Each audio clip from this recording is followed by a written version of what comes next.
I'm a painter because I love to paint.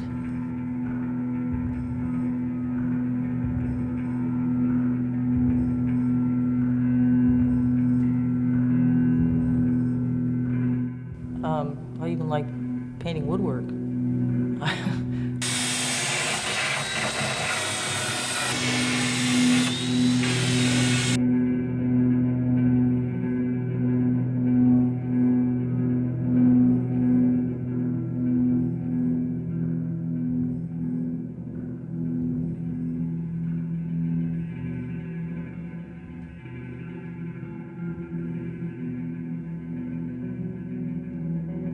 I used to paint in oils.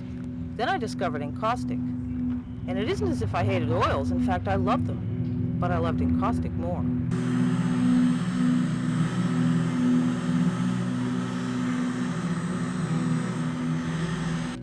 Replications started almost by accident in 1990. In a book was this old black and white photograph of a limestone shard that the archaeologists had brought back from Tel El Amarna, a profile in low relief of Akhenaten, the flower child pharaoh of the 12th dynasty. I remember saying, "He looks so mournful and elegant. I want to paint him, copy him, feel that very image under my brush that this unknown court artist, 2,900 years ago, felt under his chisel." So I gathered images from ancient history books and museum postcards. These I copied, traced, enlarged, and reset like gemstones into new settings and contexts.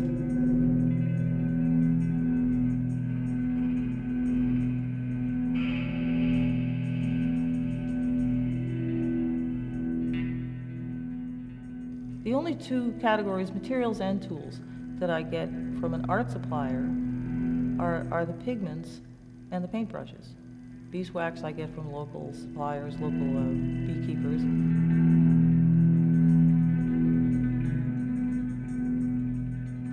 Everything else, just about everything else, is from the hardware store.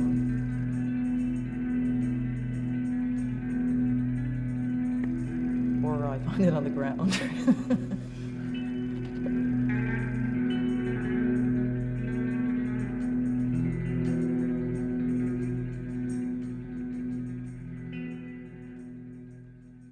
I mostly taught myself, working along from painting to painting, discovering, stumbling, experimenting, adding tricks to a growing repertoire.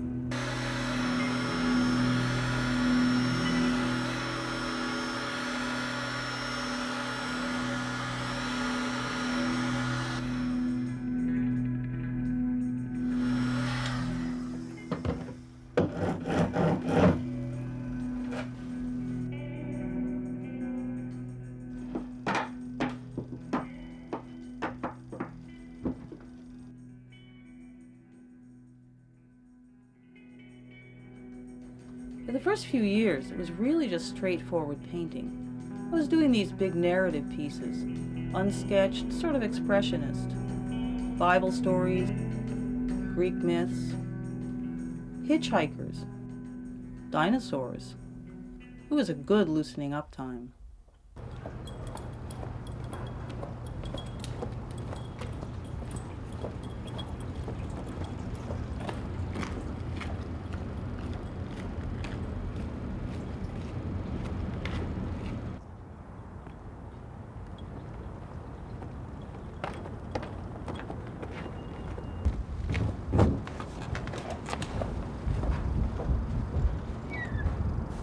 In '96, I was over in the British Museum, wandering around among the antiquities. Assyrian, Sumerian, Greek. It's the first time I stood looking up at the broken and reassembled frieze from the Parthenon. Suddenly things started to click, and I saw what I was going to start doing. Play it again, Sam. Don't let the paper jam. Bingo.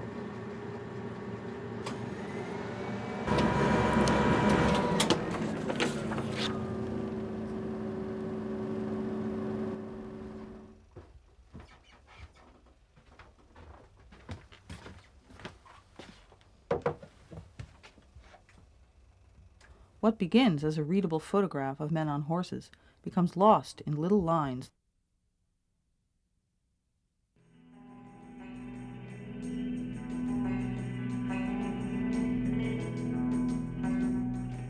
I become mesmerized by my own pen. The picture is dissolving, but later, when the painting starts, I'll come full circle and find it again.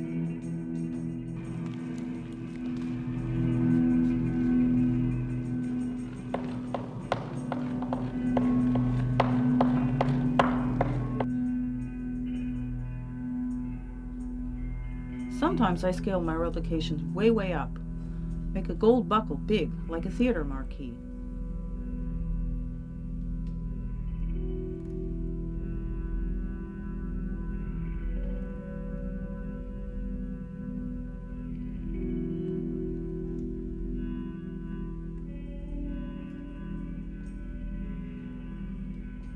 Less often, I'll scale down a big thing, just to make the size manageable.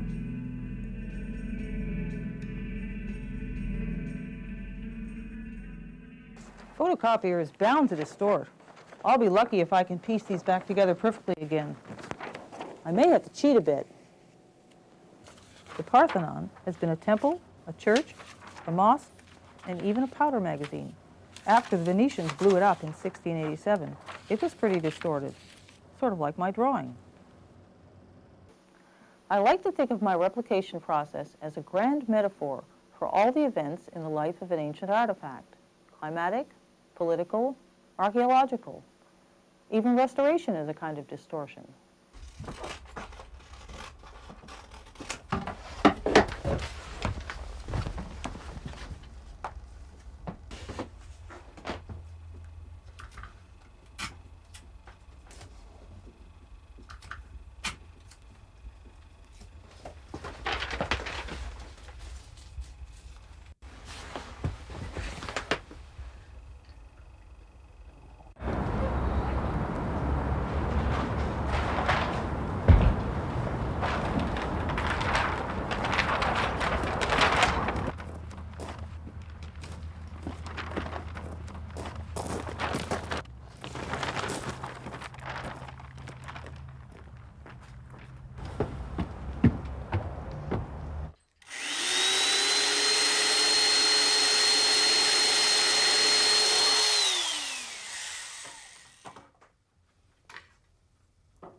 I'm certainly a better carpenter than when I started.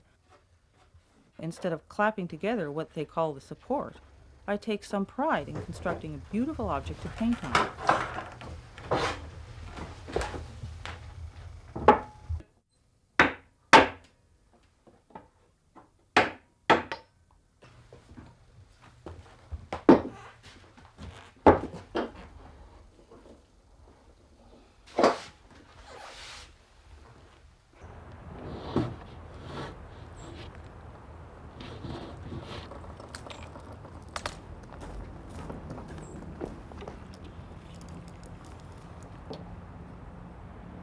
I'm replicating a weathered, broken shard of history that's going to be lavished with bumpy layers of paint.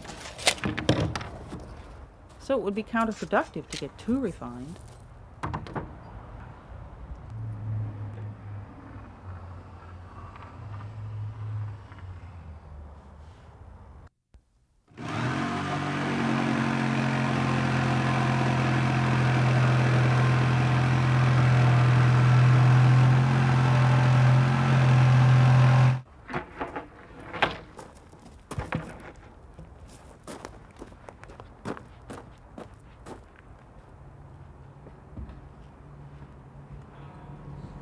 Replication has two elements: imitation of material and craft of the original, and interpretation of some aspect of it for the modern eye.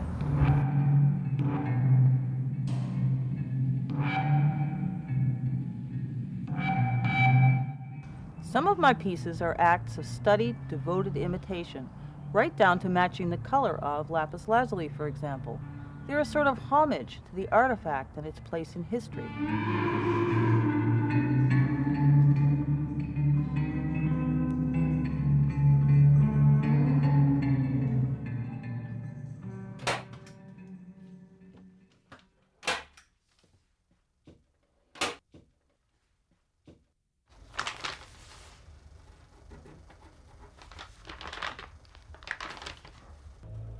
When I get out the paints, this flat cutout will become a canvas, really, with all the flat surface references of the painterly tradition.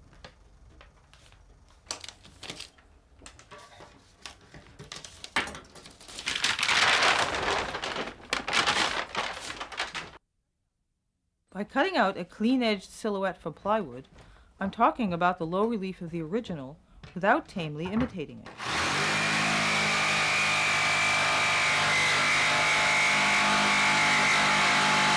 Everybody's got his favorite thing to wonder at, to say wow about, and often it has to do with the scale of things, like the remoteness of a supernova or the age of a dinosaur bone.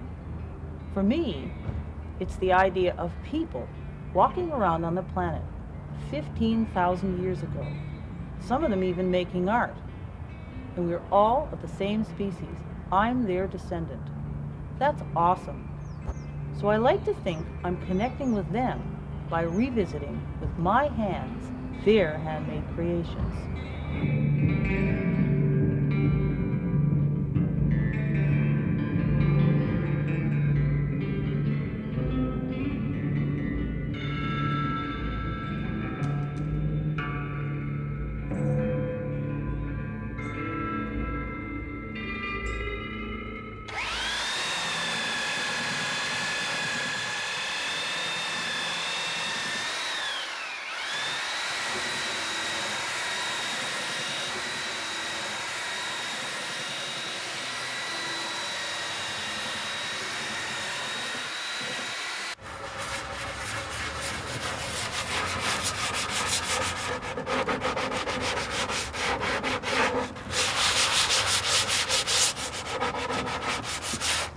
I'm going to give this 2 layers of wood. I want to convey the idea of the massive weight of that chunk of marble, at least visually. The books tell me that the Greeks painted their statues. There's a 19th century painting reproduced in my Parthenon book of Phidias holding court up on the scaffolding in front of a garishly painted frieze. I'm guessing it was wax paint.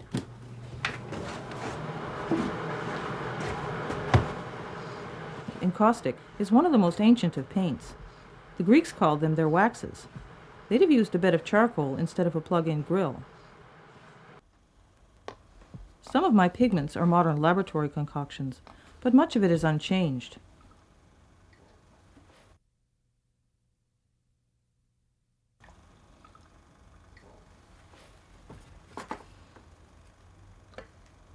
I use natural bristle brushes, the handles sawed off so they won't tip over the tomato paste cans.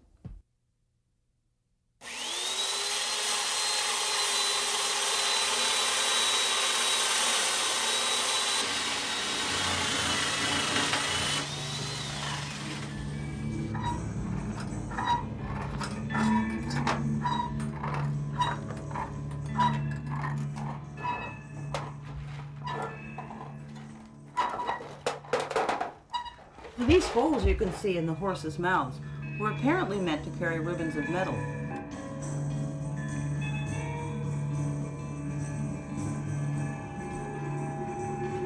I'm using roof flashing, a little anachronism to bridge the centuries.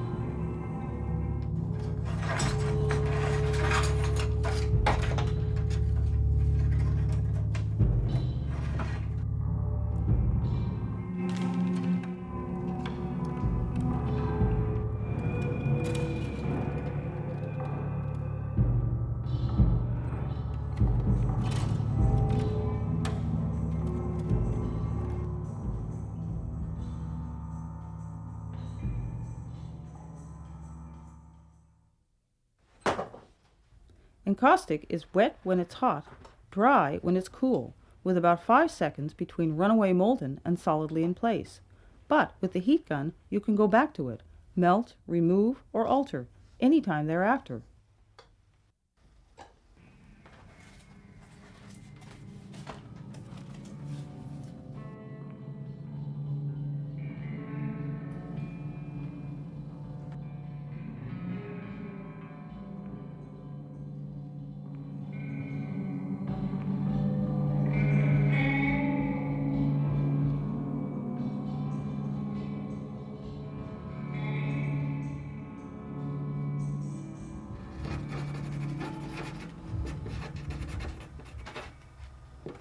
I have to sign the painting before I go any further, because this thing won't write on wax.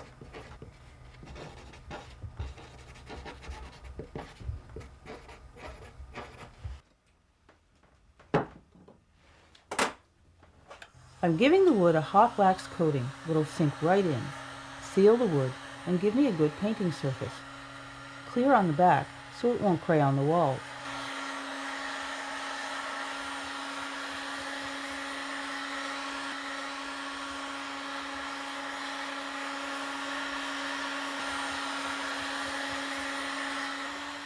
On the front, one of the more translucent stain-like pigments, in case lines have to be visible through it.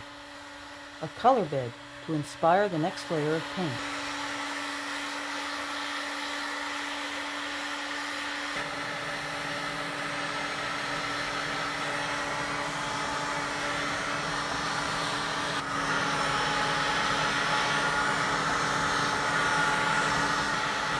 I'm treating this supporting member as a painting in its own right, though large areas of it will be sandwiched behind the horses and riders, never to be seen again.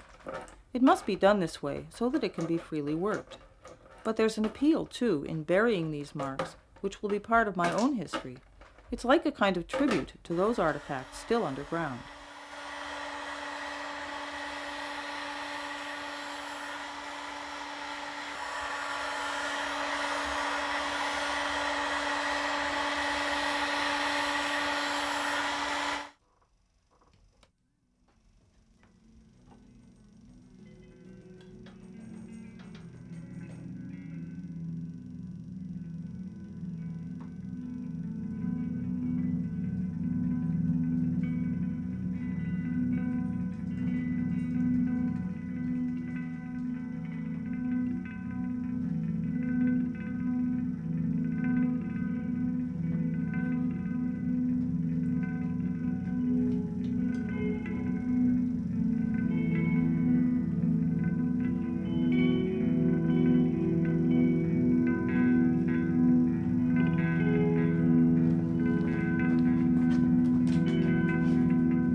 After I've widened the scratches with the linoleum cutter, I grout them all in with another color.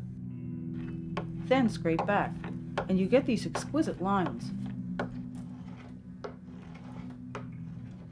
Some of them will be an integral part of the picture. Some will be lost once I really start getting painterly.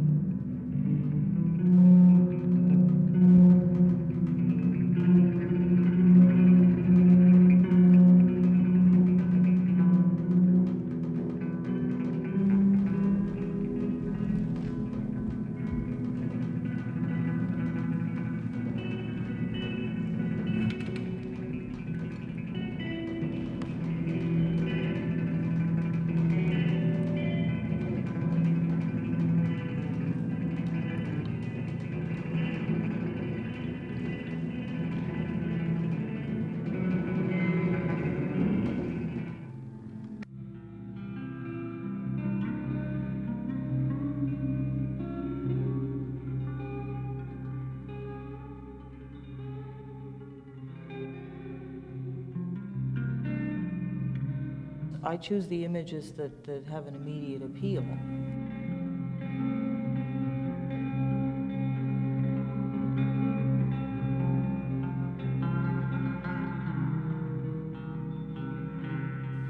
I suppose because I think they're beautiful.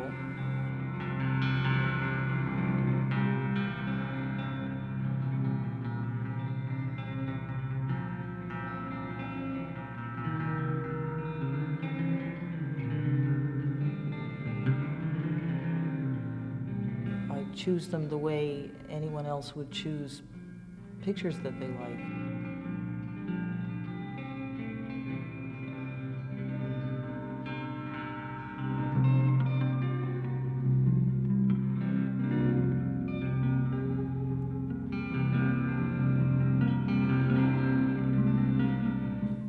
have something to do with composition.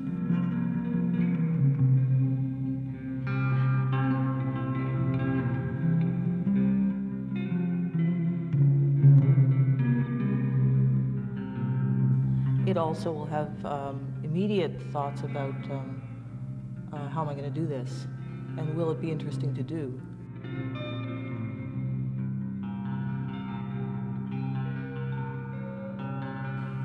Is there some particular technique that'll handle it particularly well?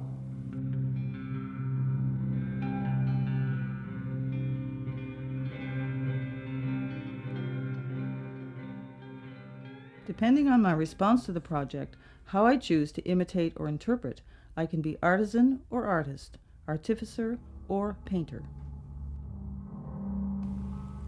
I hope there always are artists. There's always a need for them.